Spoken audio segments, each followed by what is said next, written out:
Good afternoon, everyone. I'm delighted to welcome you to our long-awaited program, The Keeper of the Images, Kwame Brathwaite's Harlem. I'm Allison Perkins, and I'm the Executive Director at Reynolda House Museum of American Art, which is part of Wake Forest University. Today's presentation will explore numerous themes, such as an intergenerational transfer of knowledge, social activism in American art, fashion and music, including the centrality of jazz and blues music to the 20th century Black culture and identity, as well as Kwame Brathwaite's continuing legacy. Black is Beautiful speaks to identity and who we are as Americans. It identifies the core of what it means to belong. Our desire in today's program is to foster a dialogue and conversation with one another through art. And I believe art is a central channel for activism, and simultaneously it serves as an important respite. At Reynolda, our goal is to tell the beauty and the complexity of the American story. And we do that through the integration of art and through the integration of history, nature, and central to that is learning. And I believe we have much to discuss today. So before I introduce our panelists, let me say a brief word about our sponsors. This program is made possible by the support of the Humanities Institute at Wake Forest University, which is funded in part by a major grant from the National Endowment for the Humanities. And it's also supported by the Bynum E. Tudor Fund for Reynolda House Museum of American Art.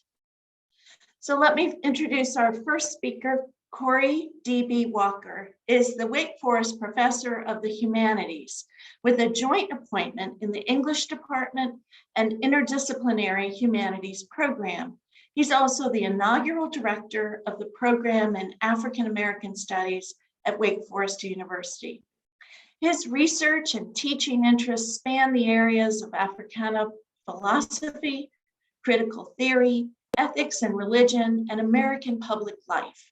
He's held faculty and academic leadership appointments at Brown University, the University of Virginia, Virginia Union University, and Winston-Salem State University, and various visiting faculty appointments.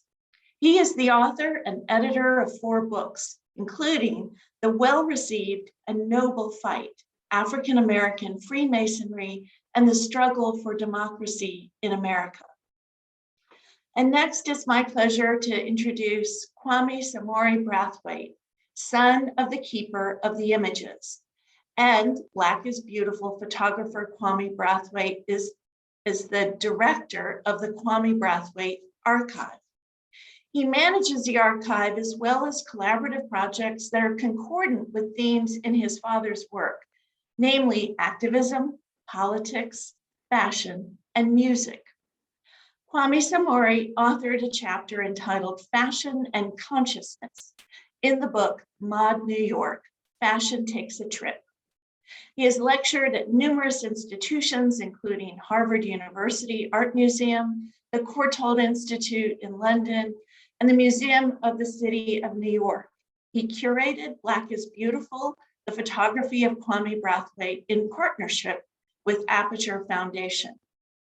Let me just say that if you haven't had the opportunity to come to Reynolda House and see the exhibition, I encourage you to do so. It is on view until May 8th. And also, I'd like to remind you that the exhibition is free to college students and anyone under the age of 18. There are also ways to check out free library passes at any of the 10 branches of the Forsyth County Library System to gain free admission to the museum. And we are currently involved in a program called Museums for All, which is in partnership with the Institute of Museum and Library Services. And anyone holding an EBT card with another form of ID is also granted free admission. So if you have visited Reynolda and you've enjoyed the exhibition Black is Beautiful, I would encourage you to return, because today's conversation will will certainly augment your experience. And I think it will inspire you to come back and see the exhibition with fresh eyes. Remember, you can submit questions in the Q&A function at the bottom of your screen anytime, and our panelists will answer them at the end of today's presentation. And now I'd like to introduce my colleague, Allison Slaby, who is today's moderator. She currently serves as the curator at Reynolda House Museum of American Art, and at our institution, she has curated over 20 exhibitions, plus the upcoming fall exhibition, which opens July 15th, titled Chrome Dreams and Infinite Reflections, 40 Years of Photorealism. Previously, Allison held positions at Harvard University and at Dumbarton Oaks Research Library in Washington, D.C., as well as the Rose Museum at Brandeis University. And so now it's my pleasure to turn things over to Allison, and we'll get the program started. Thank you so much for joining us this afternoon. Thank you, Allison, and welcome Kwame and Corey. And I just want to start by saying how thrilled we are to have this vibrant, dynamic exhibition at Reynolda House. I think it's really lit a spark in our galleries. So thank you for sharing the work of your father with us, Kwame. My first question is for Kwame. Can you describe how the exhibition was developed, including the partnership with Aperture? Yes, so first of all, thank you all for this afternoon and inviting me to speak on the panel. It's always amazing for me to have the opportunity to share the work. So to just talk about how it all came about, it was really interesting. This entire kind of process started about 8 years ago when my father and my mother were visiting us in California and had some images with him. And those images were some really striking images, one of Muhammad Ali, one of Roberta Flack, John Lennon, Yoko Ono, David Bowie, and the Righteous Brothers backstage at the Grammys. And there was two images that I'd never seen before. And I said, you know, Baba is what I refer to him as, which means father or king. I said, Baba, how come I've never seen these images before? He goes, I got plenty of images you've never seen before. And my wife and I looked at each other and said, you know, this is something that we have to work through. So it was actually through meeting Philip Martin, who was a friend at the time, Philip Martin Gallery, who we work with, and talking through just the process of archiving the work. And originally it was just helping to archive. And one of the things that he did was brought the work to different people he thought would be interested in seeing it. And so we brought it to Michael Falmaghetti over at Aperture. And when he saw the contact sheets of some of the images we had begun to scan, he was just blown away and kind of asked the question, why don't we know about this particular photographer? You know, Aperture is the place for photography. And so through conversation, first through, you know, doing an article in the quarterly for Aperture's magazine, and then them saying, you know what, I think this is something that needs to turn into a book. And that's actually how the book came about. So the exhibition actually is the manifestation, the physical manifestation of the actual book that we put out in 2019. And it, you know, has about 44 images in it. They are magnificent. It kind of tells a story, for lack of a better version, an origin story of how this all came about. And so it's just through kind of conversations and being with the right people and having an open mind to what was possible, that this all came about. And we've been so ecstatic about, you know, the tour and all the places it's visited. So that's actually how it all came about. Can you talk about the venues for this exhibition? Yeah. Where it's been? Yeah, so it started off in California, where I'm physically located. It started off at the Skirball. That was the first institution to take it. And the curator there did a really magnificent job and really challenging us to kind of really put out some of the larger pieces and add some of those to the work. Originally, it started with a few less pieces, but they were so significant, so impactful. And again, if you haven't had an opportunity to see it, it's something quite, it's a very different experience when you see them at that scale. But Skirball, then it was at MOAD, it went to UT Austin, Columbia, South Carolina, and now here we're going to the New York Historical Society after that, and then we'll be down in Birmingham, Alabama. So a really nice tour. Actually, sorry, Detroit, DIA, Detroit Institute of Art. So it's had a nice kind of run around the country, and so we're looking forward to this particular one. And I'll be down there in April Yes. and visiting, so I'll get a chance to see it. And yeah, so that's the run. But it's been really exciting. It started 2019 and been extended a little bit past the original 3-year plan. That's great. Corey, can you talk about the significance of continuing the Brathwaite legacy in terms of intergenerational transfer of knowledge? Thanks, Allison, and thanks everyone for having me here. It's good to be here with Kwame, be in conversation. And I want to pick up on a theme that Kwame talked about, and it was, how this all started about 8 years ago. And when the conversation started with Aperture, the question came, why didn't we know about Kwame Brathwaite? Why didn't we know about this photography? That's in many ways, it's not about Kwame Brathwaite. I mean, that's a critique of the art museum, art culture, art collecting culture.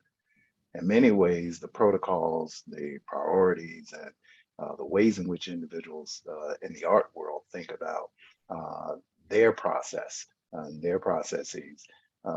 That statement is an indictment of the insularity of that process and the ways in which it creates and arrests the vision and scale and scope of what's going on in art, not only in the US, but globally. Brathwaite is the keeper of the images. I mean, he does not get access to Muhammad Ali in this pensive moment without folks knowing who he is.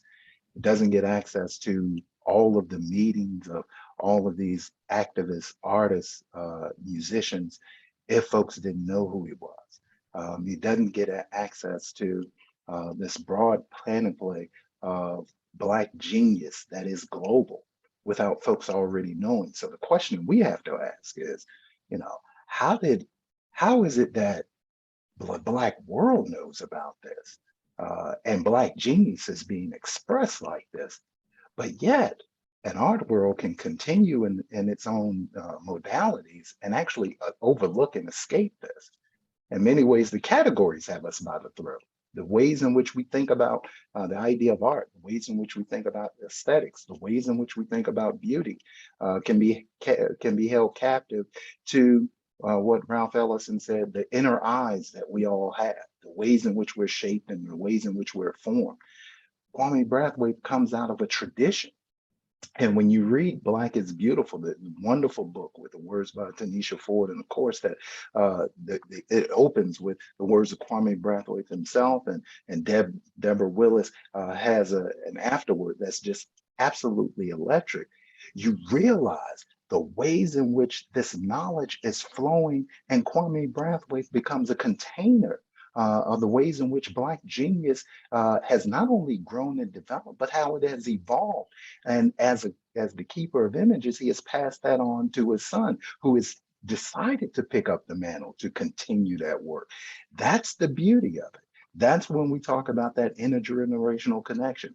Of course, you have the Garvey image. Of course, you have Carlos Cooks there. You have Garvey in Jamaica, Carlos Cooks in this Dominican in Harlem. You have Kwame Brathwaite in Barbados coming in New York.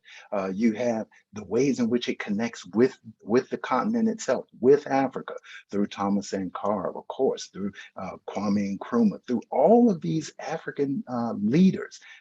And through the sensibility that that Africa is a global planetary moment, and Africa and those Africans in America, those diasporic Africans are part of this moment, and he's capturing that. He's capturing that Black genius in and through the medium of film, but what he's doing through it is actually transforming the technology itself and developing the craft in new and dynamic ways. That is the actual genius of the keeper of images. You don't just point and click. It's actually, how do you transform the very process to then capture that genius that is not only within the Muhammad Ali's of the world, but it is also with everyday Black people in all walks of life. That's the beauty of this. And that's the intergenerational conversations and intergenerational connections that continues to go on. And the exhibit really captures that and enables those who come see the exhibit to begin to see themselves within that intergenerational conversation. That's great. And that touches on a question that I have for both of you. Maybe Kwame, you can go first, but just talk about why representation matters. Well, we all know that it matters. It's really to touch on Professor Walker. When you think about that thematic thing, that diasporic connection globally, I often say that what my father was doing, and it wasn't just my father. It was Ajaz, it was Alambe, and Bob, and Chris, and Ernest, and Frank, and all of them coming together as these young, they were teenagers. They were teenagers when they started, the beginning of this movement. So for them to come together and think about the ways in which they can impact this world, the ways in which they can impact the way that we see ourselves and the way others see us, that is a critical part of that process. You have to remember, they're calling themselves the African Jazz Art Society when Black people are still calling themselves Negro. So even that is this revolutionary change of mindset. I often talk about this bridge that they're building back to the continent, right? Because there was this disconnect that we had in the travels that we had and being displaced Africans around the globe. And they were building that bridge back. They were connecting to the Kwames Nkrumahs, to the Thomas Sankoras, to the Sammy Yomos and the Hage Gangabs. So they were making these connections so that they could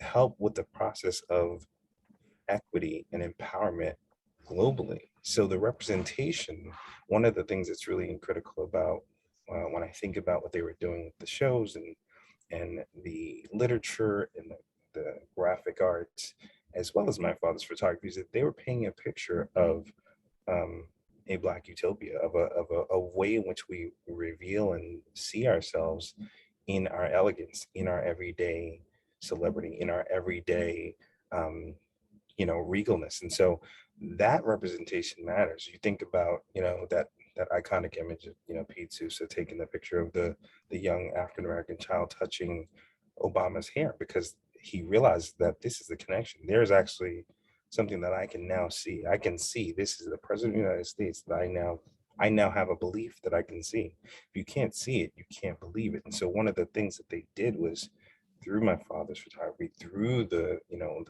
skits and the satire and the activism and the talks and the rallies, they were creating this bridge that allowed us to then say, this representation should happen. We should be in these places. We should be making these decisions. And that's why it all matters. And I think the one thing that it really amazes me when you bring in 62, the Grandassa models weren't people that they kind of, they selected them, and they were women, they were activists, they were teachers, they were educators. They were part of the process. This is back when, women weren't viewed as equal, and we're still dealing with that. But they were on the same, they weren't, one higher than the other. They were making decisions together. They were making critical decisions about how they were going to communicate to others in this space. So the representation mattered all around. So I think, and it still does. So yeah, I think that's it for me. Corey, same question for you. Yeah, I think I'm gonna build on what Kwame just said about the idea of this young group of teenagers moving and developing this artistic and conceptual revolution that then moves into a revolution of politics, a revolution of art, and a revolution of culture, and a revolution of life itself. Remember, in the 1950s, we have a number of Black teenagers just taking up the cause of freedom. I mean, if you think of not only what's going on in New York, but also what's going on in Virginia. We think of what's going on in Farmville, Virginia. it's high school students that start the student strike. I mean, it is really those teenagers who are going to pick up the mantle of freedom, but they're picking up the mantle of freedom from a longer generation. I mean, they're not just coming out of abstraction. They're not just coming in isolation. They are building a new community. They are saying, look, we're seeing what's wrong in the world, but we not only need a political revolution, we need a revolution of the very idea of what it means to be human in the world itself. So what we're going to do is we're going to reimagine, what does it mean to be human? What does it mean to be beautiful? How can we use these cultural currents that are pulsing through the world, through music? How can we use that sonic scape to then develop a new visual landscape to reimagine the possibilities of Blackness in the US? How do we begin to think through that Blackness in the US is not static, it's not one dimensional, it's not absolutely determined by or over-determined by its relationship to whiteness, but how does Blackness understand itself in relation to the Black world? This then comes and you begin to develop that idea of Blackness that's not, oh, this is for a Blackness in protest against white ideas. This is a Blackness that is most deep within the culture itself. When we understand ourselves to be beautiful, when we know ourselves to be beautiful, when we connect ourselves to to this longer tradition, this longer African tradition, and the use of the word African connects us to those earlier formations, the African Blood Brotherhood in the 19 teens, to longer formations in the 18th century. When you think of, for me, African American Freemasons, they named themselves what? The African Lodge. It is a way in which now these young people see themselves not disconnected from tradition, but absolutely connected to to a centuries-long tradition that connects them to a global African world. That becomes this moment of experimentation. How do we then translate the music of jazz to a visual medium? How do we begin to think through the energy of jazz, this excitement where individuals are wrestling with form? How do we then develop a new form for Blackness in the 1950s? How do we then translate that new form to new performances of Blackness through the ways in which we're going to develop and design our own shows? These are not just fashion shows. These are shows that then begin to stretch and imagine new forms to host the reimagining and the revaluation of Blackness that's then revaluing and reconnecting to a longer genealogy, a longer arc of Blackness in the world. Why does it matter? Why does representation matter? It's not just for what dominant audiences don't see. It matters because it facilitates a conceptual and cognitive revolution such that those ideas that we think of, beauty, form, aesthetics, art, they become decolonized. And then the imagination, not only of Black people, but white people and all of humanity becomes decolonized to see new possibilities of what it means to be human, new possibilities of beauty, new possibilities of human organization and human culture, and new possibilities for the fundamental reorganization of life itself. This is what you see with Kwame Brathwaite, connecting art and aesthetics to politics. Art and aesthetics provides us with this cognitive and categorical revolution, but it is also deeply connected to a political revolution, so that the way in which we understand life is connected to the practices of life itself, the forms of sociality, the forms of political community. So once we free our minds, then quite possibly we can understand the declarative statement that Black is beautiful. That's great. You've talked, Corey, about language, about the importance of using the word African or Africa, about the importance of using the word Black. I'd like to hear you both talk about how radical that phrase would have sounded in the 1960s, Black is beautiful. Most definitely. I mean, here you have a group of young folk who consciously connect themselves with the continent. Now, I want to suggest that they're picking up on a stream of thought, a continuum of formation. In 1957, Martin Luther King moves from Montgomery, Alabama, moves from Dexter Avenue over to Ghana. Why does this Black Baptist minister go to Ghana in 1957? Ghana is independent. King is there. He's leading a revolution of individuals in Montgomery, the Montgomery bus boycott. But this is not just a revolution that just occurred out of nowhere. Of course, you have the formation of folks like Rosa Parks that goes deep into the 1940s, that then comes out in Montgomery. But they're also connecting it to the continent, to the flows of people who are moving for freedom across the world. King would go to Ghana, connect with Kwame Nkrumah, because remember, Nkrumah is formed and trained at historically Black colleges. This is also the formation. These Black colleges, spaces like Lincoln University, Howard University, are forming and shaping not only African Americans in the US, but also Blacks in the diaspora and Blacks from the continent. So Ezekiel is at Lincoln. Kwame Nkrumah is at Lincoln. So now you have this entire Black world being formed and framed in this moment, much like folks meeting in Paris in the 1920s and 30s, much like when Sylvester Williams begins the Pan-African Congresses in 1900, much like the African conferences by Booker T. Washington in Alabama in the 1890s. You have this ongoing conversation. And what they're doing is they're developing a language, a style to then capture this particular moment. King captures it. King is there. King reminds us that he moves from Ghana. On his way back to the US, he stops over in Paris, meets with none other than Richard Wright, stops in London, who he spend the day with, he and Coretta. They spend the day with the Trinidadian Marxists, C.L.R. James. He comes back to Alabama. What does he say? Gives a sermon and says, and tells the congregation at Dexter Avenue Baptist Church, we're part of 800 million people moving for freedom. 800 million, remember. So he places this as a world historical event.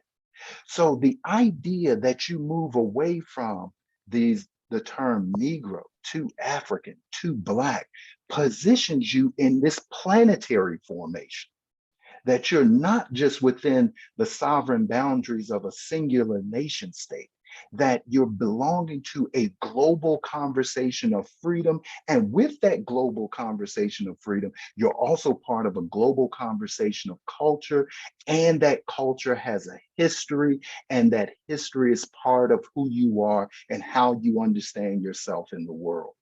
When you shift that language, when you make that linguistic shift, you're not only just changing names, you're changing worlds, you're changing imaginations, you're changing horizons, you're changing the possibilities of what it can mean to live in the world today.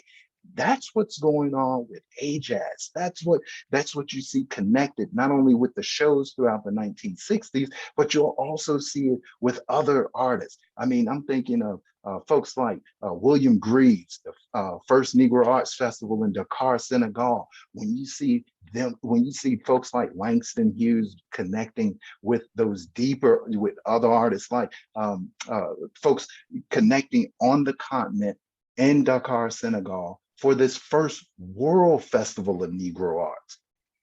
What Kwame Brathwaite and Ajaz and that entire community, and I like the way Kwame reminds us that it wasn't just this singular isolated individual, it was a conversation and community. What they're bringing with them is an entire new world, a new world understanding, a new world conception, and the language becomes the linguistic signification of that intellectual, that cognitive, and that artistic revolution that is planetary in scale and scope. Thank you for that. Kwame, your thoughts about the power of that phrase, Black is beautiful.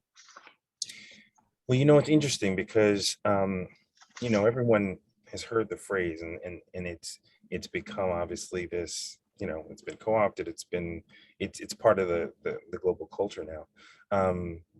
It's a movement, right? It really is a movement. And so while the phrase obviously captures your imagination and makes you think specifically of the aesthetics of things, Black as the culture is what we're talking about, right? Black is beautiful as a culture.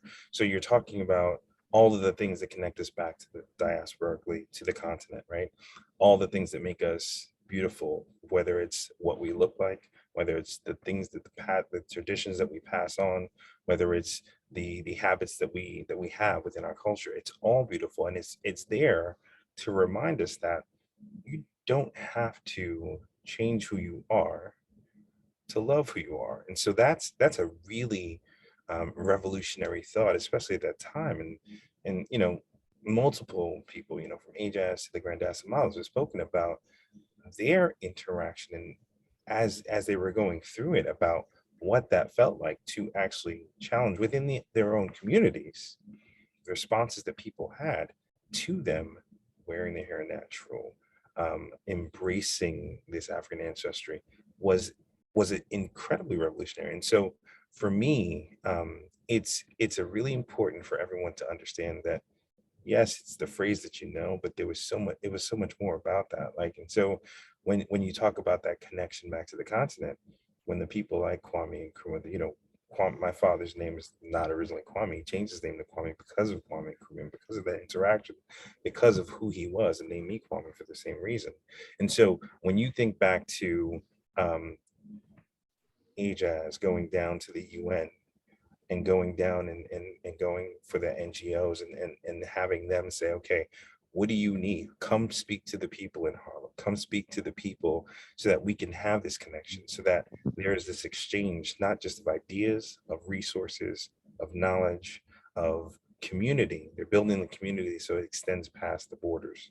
And so that Black is beautiful, the phrase is amazing. It's you know, it's beautiful, it's succinct, it says what you need to say, but it's also the larger movement that really what drives us. And when you look through my father's photography, that's at the core of everything. So whether he's, you know, photographing Muhammad Ali at Rumble in the Jungle, or he's with Michael Jackson at Studio 54, or he's with Nelson Mandela's inauguration, or Sam and Yomo, like all of it is thematically along that movement of Black as being beautiful and being this in this revolutionary, this empowering, you know, call to action, call to recognition, and call to acceptance that then powers his entire career. So it's an incredibly important phrase, and I think it resonates still today, which is why, you know, when you oftentimes people say, you know, why now? Why did you start doing this now? It really was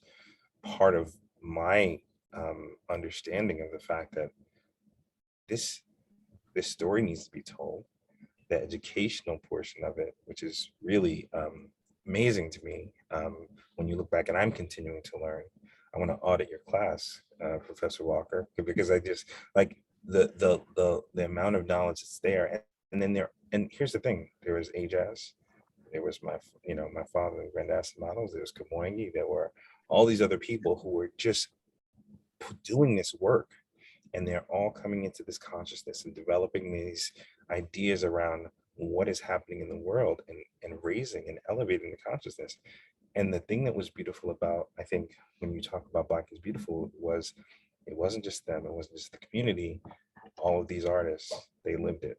All these artists carried it with them as they went on. And so the extension of, you know, Max Roach and Abby Lincoln, and you know, Miles Davis, and all of the other people, Lou Donaldson, all the jazz musicians who then carried that on with them, that became the larger Ajaz. It became the larger group. And one of the things that's happening now, as we go through and preserve this work and put it out into the world, is that it's almost like Ajaz is reforming with a different group of people. And you have these different people who are proponents of it. And you have the the Rihannas and the Jesse Williams and the Swiss Beats and the Shakis and all these people who are now putting the work in front of other people and challenging people to like think about how does art, how do you elevate yourself through art? How do you challenge the status quo? How do you figure out how to live in this society and challenge what's happening, so that you have, the Black is Beautiful movement turns into the Black Lives Matter movement, turns into, Black Girls Rock and all those things that found it, and even into Black futurism. So there's this, the movement is still alive. The phrase is, the catchphrase, but it is underlying is this movement that has propelled us into this place that we're in now. I appreciate this context so much. I want to focus for a few moments on your father and his work, his artistic process, his technical expertise. I've heard you talk about being in the darkroom with him as a child. So if you could just talk about that for a few moments. Yeah, it's the process of image making using film is a beautiful one. When I was at one point I was contemplating getting an MFA in photography and following in his footsteps. But like Professor Walker said, that access, that access was not there for me like it was for them. He had come up in these, the way he'd come up and what they were doing provided a different level of access, and he became what he was everywhere, almost at all times, which is why the whole keeper name stuck, right? It's like if there was some place to be, if there was something to be photographed, they said my father was there, right? It's almost like he cloned himself. But just the technical process of it, I absolutely love, the darkroom. It was the time for me where I got the most as far as our conversation when I was a young person. He was a man of few words, and when I was able to be with him in the darkroom, he would bring me over and kind of explain how he's doing things. Like, here's how you put it, here's how you develop it. And one of the most beautiful things for me as a student of photography was watching that image come from that developer as you're sitting there and it's starting to just, it starts to reveal itself. And the process by which even like, lighting, what is the exposure? How do you capture, what was there? The memory that you have to have as a photographer. Nowadays, it's just, you have your phone, you take the picture, it's pretty much accurate as to what you saw and what was there. The fact that film wasn't even calibrated for Black skin. So he had to account for that, right? And develop his own technique for developing film so that the skin tones that were there were as rich as, what the film was developed for. So the technical aspect of it, and him, dodging and burning and taking it, when it was time for the exposed film, and even the process of using his hands, and you talk about the hands and the chemicals and how that impacts, the way that your hands, how you affect the revelation of what the photograph is, how long you put that in that, developer, and how long you put it in the stop bath can determine what the end result is and how the person sees that image. But the other part that was really incredible to me was how he really took his time and focus.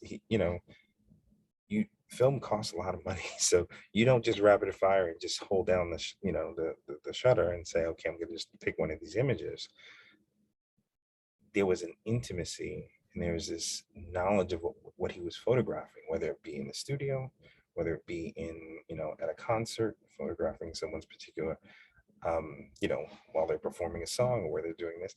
He had to understand where the crescendos were, where the pauses were, where the person would be in a position so that the image would be right when they were putting out the most effort. So understanding even when to take the image. That's a huge part of photography that isn't lost today, because I think the young image makers that are on the scene are phenomenal.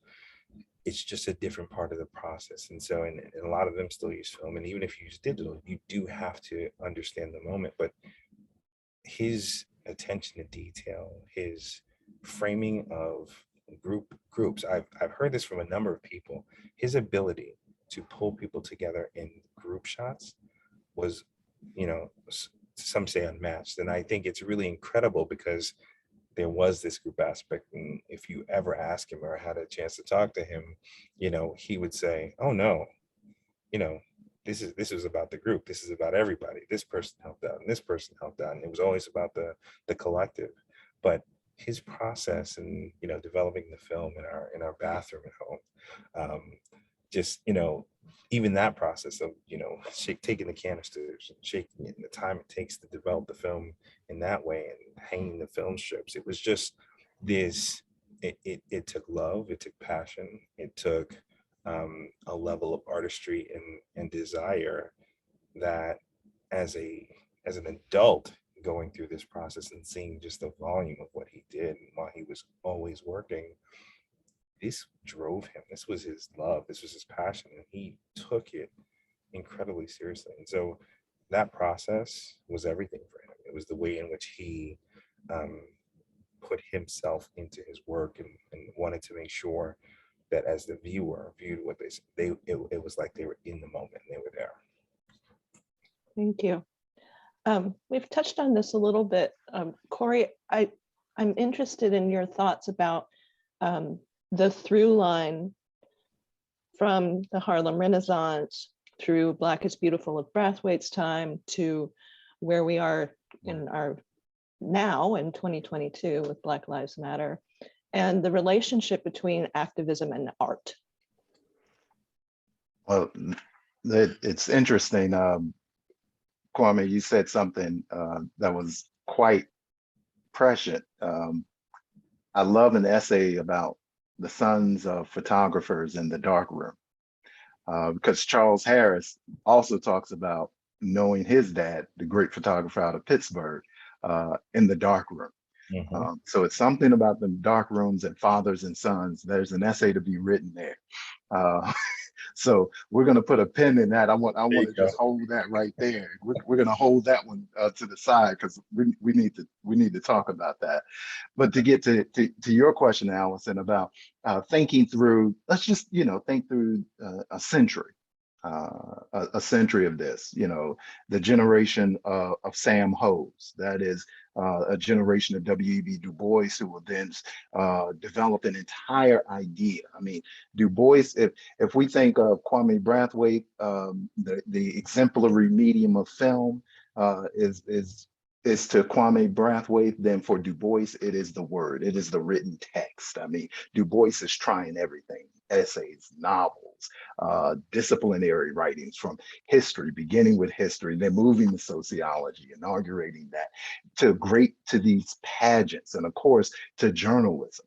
I mean, Du Bois is just writing and trying to figure out, how do I respond to a context where a Sam Hose can be lynched, body dismembered, and then parts of his body for sale as trophies and souvenirs in 1906 Atlanta.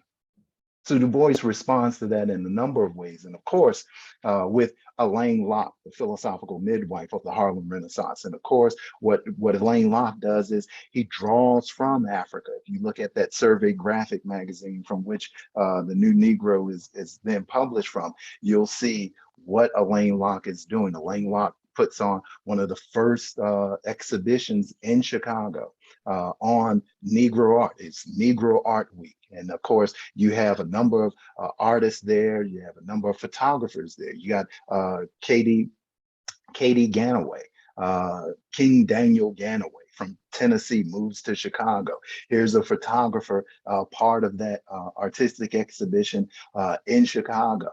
And of course, then we're moving through the 1920s and 30s. The Harmon Foundation is putting on these singular all Negro shows throughout the 1930s. And what some of the artists are like, nah, we want to do that. We don't want to do that. But they're also trying to figure out, how do we respond to the fierce urgency that you see in this moment? I mean, the Black left is right there. I mean, you think of Harlem, you're not only thinking of the UNIA, but you're also thinking of the African Blood Brotherhood. You're also thinking of Black communists in Harlem. So you're looking at this very vibrant, radical political culture that is animating a new type of art and aesthetics that is trying to push, you know, the sort of the bourgeois politics of certain elements of the new Negro to more radical modalities of representation and more radical modalities of aesthetic sensibility. And of course, the generation of Kwame Brathwaite is the generation of Emmett Till. I mean, here's the Emmett Till generation.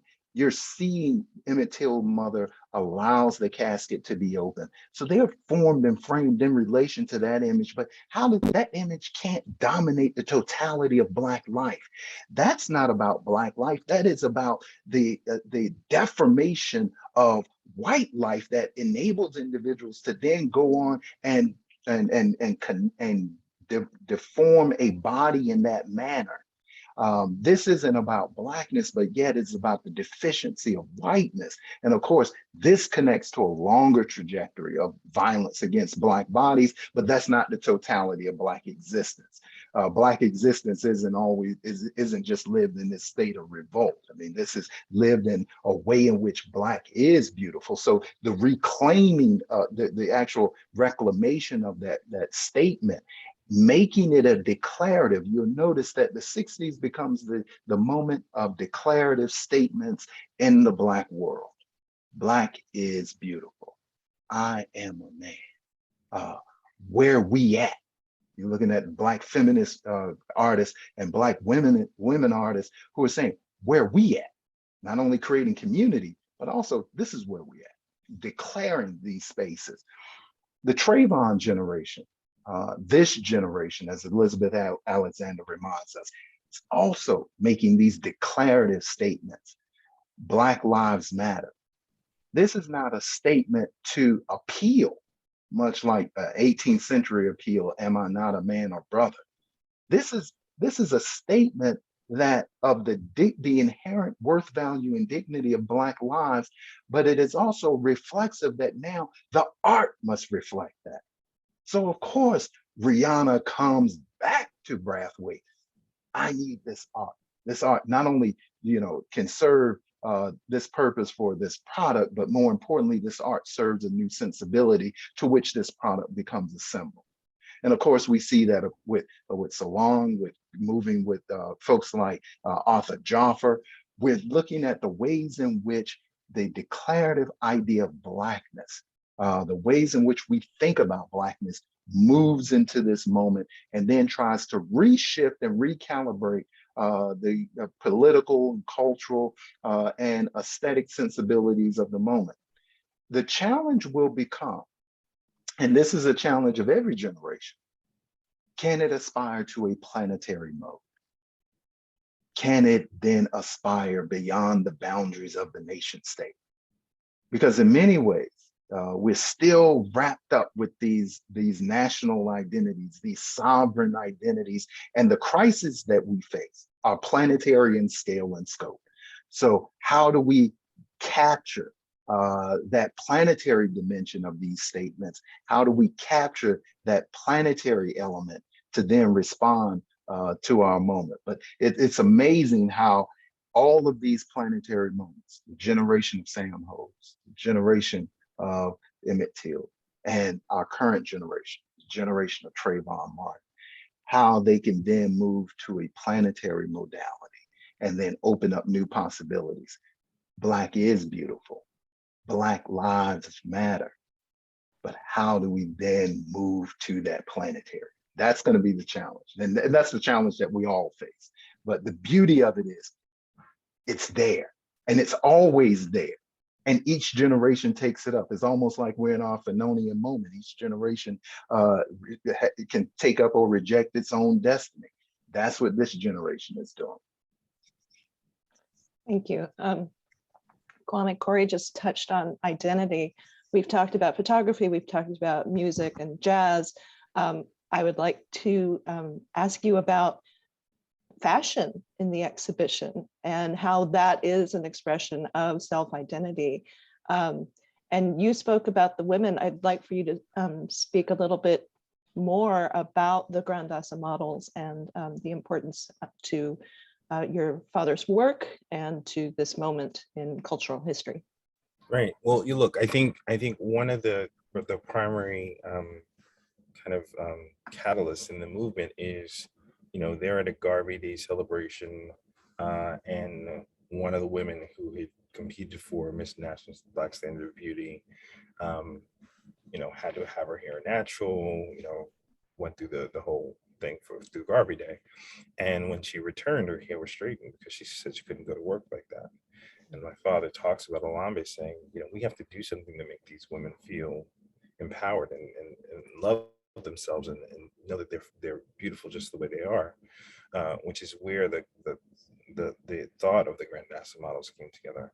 But the beauty of what the Grandassa models represented is they were educators, activists. They were women in the community who lived those values, right? Lived the embracing the African ancestry, embraced, what they looked like and what that standard of beauty was, but also embraced what all of the teachings of Garvey about, thinking back and flying back and Carlos Cook's and building community, all of that, the self-sufficiency part. So when you talk about the fashion and the shows were about as much about the aesthetics as about teaching. So they were teaching people, okay, this particular hairstyle comes from South Africa. This particular hairstyle comes from, West Africa. And so they're teaching not just, how you could wear your hair, but also these are the fashions from that region as well. And that was all because they had done the research. They were part of the African Nationalist Pioneer movement. They were people who were not just, and they were activists. They were part of this entire movement. And so when you think about the ways in which they were the decision makers on, okay, this is what we're going to talk about. Here's the type of fashion we're going to do. And they were making their clothes. I think one of the things that was really incredible, and my mother spoke about this at one point in time, is that she said, I think she talks about this in the book, she shows up to the first meeting in this really fancy dress that she had gotten from, the store and that everyone would go to. And they were like, that's really beautiful, but did you make it? And she was like, oh my gosh, I need to break out my sewing machine, right? And so it was this opportunity for community building and self-sufficiency. So you have people like, Brenda Bunsen Bay and Carol Lee Prince, who are doing the fashion and doing the jewelry, and doing all of these things that were allowing them to, one, create their own sense of purpose, create their own businesses, be in the community, and then recirculate those dollars back into the community. And it was through fashion. It was through, at one point they had a Grandassa Cafe. And so it was a place where you can kind of go, you can get some coffee, you can get something to eat. And then there was books, and there was literature, there was fashions, and people could sell their goods. And so many of the people to this day are still doing it, and so I think it's really important, from the styling of the hair to the fashions to all of it, that created this avenue and created this lane for people to say, okay, I can do this, and I can do this being myself and being the true version of myself. But the fashion, then from that, throughout the rest of my father's career, he's doing runway fashion. He's doing, everything from the diasporic stuff to, what was considered popular, because, he had to make a living as a photographer, because at that time, photography wasn't considered fine art. So he wasn't in the galleries, and he wasn't in, Professor Walker alluded to that before. The institutions weren't necessarily looking for that type of work, right? It was sculpture, it was painting, it was, so that is the way in which he provided his living, but developing this all from the Grandassa models, from the work that they were doing as Ajaz and the Grandassa models, and from everything from planning to implementation. It was all the Grand Nass is working together with AJAS to formulate this. And one of the things that's really fun now is that a lot of the Grand Nasses are now back together and meeting and formulating and about to kind of come back onto the scene and reinvigorate that entire thought process about education and awareness. Thank you. We just have a few minutes left. Kwame, what do you think is the significance of Reynolda hosting Black is Beautiful? And Corey, can you connect that more broadly to Winston-Salem and North Carolina? Yeah, so I think, I think it's really important to mention that, as this, we started this in 2019, and Reynolda was part of the conversation back then. So this predates, all of the events that happened during the pandemic, during, all the tough side, the Black Lives Matter movement and the murders of multiple people during that time frame. So it predates that, right? And so when you think about the role in which Reynolda was playing, is that Reynolda was looking to do this prior to when it became popular to do so. I think that's really important to mention. I think it's also, for me, as I looked at, where the type of institutions that we want to be, Reynolda is known for its, history of, art and understanding what's important in the world. And for this exhibition to be able to go into the South, the American South, and the significance of that within the framework of this movement, the Black is Beautiful movement, and how it all started. I think it's a really a full circle type of moment to be back in a space where, when you're talking about what the catalysts were for them to activate and for them to really start to focus in on how they could change the environments they're in, it all is connected to the American South. So I think having it be in North Carolina and Reynolda House is really important for me.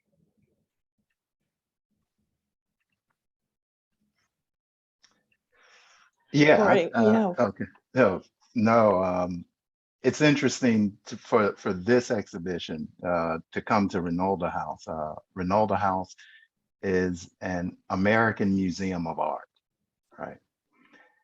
What happens when Black is Beautiful enters the American Museum of Art, both at Reynolda and globally? I'm thinking of Bridget Cook's wonderful book, Exhibiting Blackness, where it actually then revises the very idea of what these spaces mean and what they represent. When it comes to Reynolda House, connecting that not only to movements of decolonizing the museum, movements that are well afloat. I mean, you think of Fred Wilson's Minding the Museum in the 1990s. This continues that. This is part and parcel of that. I mean, this is Harlem Everywhere, Metropolitan Museum in '69.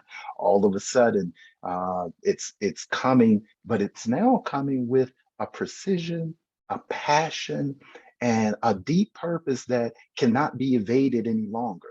So now Reynolda has opened itself up to actually rethink its own idea and its own identity. You're also connecting it, as Kwame said, back to the South. And here, Winston-Salem is iconic. I mean, we come out of Winston-Salem thinking about, R.J. Reynolds coming out of Virginia with 18 African Americans, some formerly enslaved, to start R.J. Reynolds and tobacco companies. This Reynolda being this respite place away from the city, but still connected within a culture that denies the worth, value, and dignity of Black people and Black lives, such that in 1895 we have a major rebellion in Winston that then folks want to call out the Gatling gun in 1895. They received the Gatling gun from, which is early machine gun to Winston from Charlotte. But of course, what Black people doing are organizing. And of course, they organize at Reynolds. They organize in the tobacco companies. But what they're doing is they're building on a legacy and a tradition a tradition of that 1895 rebellion, a tradition of the 1918 rebellion that occurs in Winston, but they also build on the tradition of organizing because Winston-Salem is home to the largest chapter of the UNIA in North Carolina. So Garvey is there. So we're also reminding us, of course, to the work of dear sister comrade Claudrina Harold at the University of Virginia. She reminds us that the largest chapters of the Garvey movement are in the US South. Why are they there? Because there are port cities there and there are people who are connecting with these ideas around Africa, around beauty, around Blackness, around Black empowerment. So it's not ancillary, it is actually constitutive of what goes on in the South. And of course, when we think of the modern freedom movement, its iconic representation in the February 1st movement in Greensboro, but more importantly, the ways in which you create Malcolm X Liberation University that moves out of Durham to Greensboro, the ways in which we have Soul City, North Carolina, this Black development. We have James Cleveland developing a Black gospel college right in North Carolina. It catalyzes that vision. And of course, when you think of UNIA in Winston-Salem, you're thinking of Local 22, the ways in which Local 22 organizes against the tobacco firms, the ways in which folks are seizing political power, the ways in which Winston-Salem becomes the official and only chapter of the Black Panther Party, movement in the US South. That energy, that catalyst now is recatalyzed and revitalized in this exhibition, and the ways in which we now have an opportunity to rethink the history of Winston-Salem, rethink the history of Reynolda House, rethink the history of Wake Forest and Winston-Salem State University, and more importantly, the ways in which we can fundamentally rethink how we want to live in the world today.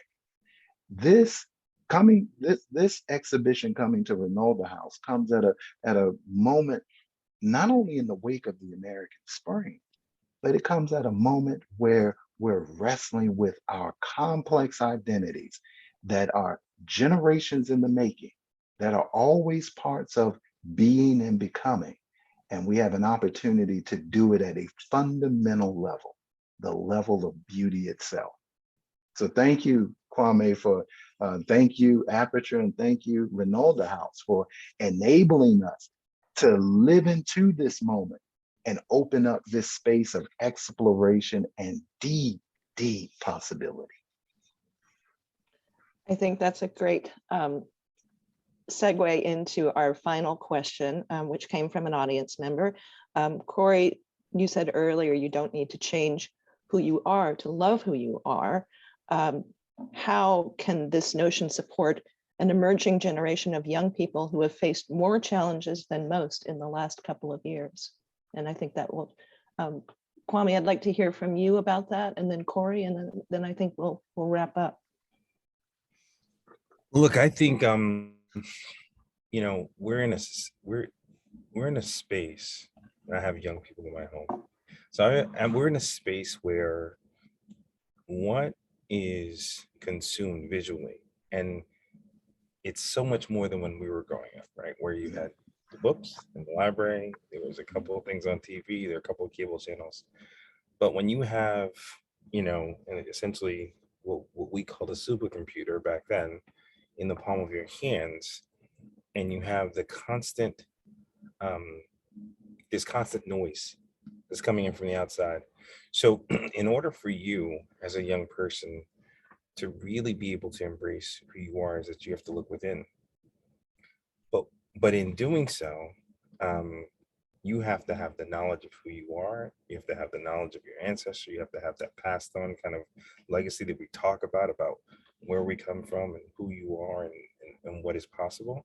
But you also have to be able to look outside of that and see positive imagery around accepting yourself for who you are. Because oftentimes what's told and what's put upon you is that you should look like this, and you should do this, and you should be this. And at the core of the Black is Beautiful movement is like, you are beautiful, you are enough, you are equitable, you are as great as anybody else, just the way you are. And you need to embrace that own that and take that out to the world, because the thing that's beautiful about you is you're you. It's your superpower. You're unique. You have something different that you bring to the table, and that's at the core of it. And so when you look at all of the inputs and all of the things that people are hearing, and for everything from, like, a heckler for Naomi Osaka to the person talking about you on TV, like, you have to be able to tune those things out, and at the core of it, see the things that are positive, that tell you have to embrace yourself and know who you are, but also to have that visual kind of goal or set point or lighthouse that you say, okay, I need to understand that I am exactly who I am, and I have to accept that and embrace it and love it and be true to it. And so I think that's the way I perceive it. That's the way I look at it. Thank you, Kwame. Corey, how can we support young people who have faced so many challenges in the past couple of years?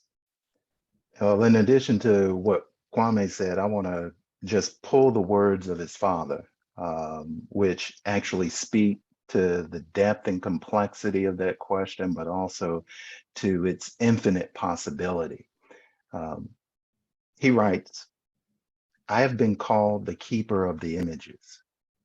My task has been to document creative powers throughout the diaspora, not only in our Black artists, musicians, athletes, dancers, and designers, but in all of us. It was my job to capture each moment of this creativity in its truest form. In all of us, the keeper of the images captures the creativity, that Black genius in all of us. So when young people move through this exhibition, the exhibition moves through them, because it is a reflection of the genius, the creativity that is in all of us. And it is through that recognition that it is not just singular and episodic, but we're trying to capture its form and expression that is rhizomatic and that is the part of the multitude. That's the depth and complexity of the keeper of the images. That's the depth and complexity of Black is beautiful. And for this generation, it speaks to the beauty in them, because beauty is inexhaustible and it is infinite. We have an opportunity now to open up to that understanding. Black is beautiful revises our categorical frameworks that beauty is not finite. It is not singular in its expression, nor is it only within a dominant frame or dominant formula. It's in all of us. So in many ways, Kwame Brathwaite not only spoke to his generation, but he speaks to this generation. And he reminds us that we always have to keep on fighting and keep on struggling until we're all free. This has been such a rich discussion, and I am so grateful to our speakers, Kwame Brathwaite and Corey D.B. Walker. Thank you all so much. If you haven't come to see the exhibition yet, please come visit us at Reynolda. Thank you all so much. Thank you.